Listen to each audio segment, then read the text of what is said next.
Manœuvre militaire Maroc-France près des frontières de l'Algérie, une note secrète fuite.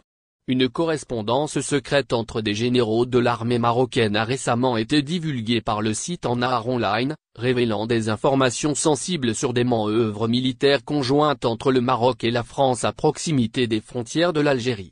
Datée du 25 mai 2024, cette correspondance a été adressée par le commandant de la 6e division militaire marocaine au chef du 4e bureau de l'état-major de l'armée marocaine. Elle met en lumière l'organisation d'un exercice militaire aérien conjoint entre les forces marocaines et françaises, baptisé Sharki 2025. Cet événement militaire s'inscrit dans le cadre d'un partenariat stratégique entre Rabat et Paris, qui semble prendre une ampleur particulière compte tenu du contexte régional tendu. Le document confidentiel énonce également des directives précises pour préparer des exercices terrestres et aériens impliquant l'armée française dans 2 zones, situées à moins de 100 km de la ville algérienne de Bécha. Cette proximité géographique suscite des interrogations sur les intentions réelles de ces exercices, alors que les relations entre Alger et Rabat restent marquées par une profonde méfiance et une absence totale de coopération militaire. Outre l'aspect technique et opérationnel de ces manœuvres, la correspondance met en avant un volet logistique inhabituel. Le commandant de la 6e division militaire marocaine y ordonne au chef du bureau des opérations de l'état-major d'organiser des visites et excursions de loisirs au profit des soldats français participant aux exercices.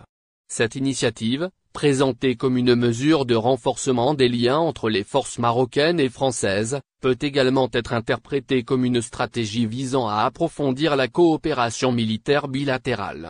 Depuis plusieurs années, le Maroc multiplie les exercices conjoints avec des partenaires internationaux, notamment la France et les États-Unis, à proximité des frontières de l'Algérie. Cependant, l'ampleur de ces nouvelles manœuvres et leur localisation si proche des frontières algériennes ne manque pas d'attiser les tensions. Alger, qui perçoit ces activités comme des actes de provocation, suit de près l'évolution de la situation et pourrait réagir en conséquence. Si l'existence de ces exercices militaires peut s'inscrire dans un cadre de coopération normale entre alliés, leur dimension politique est indéniable. La relation entre le Maroc et l'Algérie, marquée par une rivalité historique et des différends territoriaux persistants, ajoute un facteur de complexité à ces initiatives militaires. Dans un contexte régional déjà fragile, ces manœuvres sont susceptibles d'exacerber les tensions et de nourrir des suspicions quant aux intentions stratégiques des parties impliquées. Alors que le Maroc poursuit sa politique de renforcement de ses capacités militaires et de diversification de ses alliances, l'Algérie reste vigilante face à ce qu'elle perçoit comme une tentative d'intimidation ou d'endiguement. Cette nouvelle étape dans la coopération militaire maroco-française ne manquera pas d'alimenter le débat sur les équilibres stratégiques en Afrique du Nord et de poser la question des répercussions à long terme sur la stabilité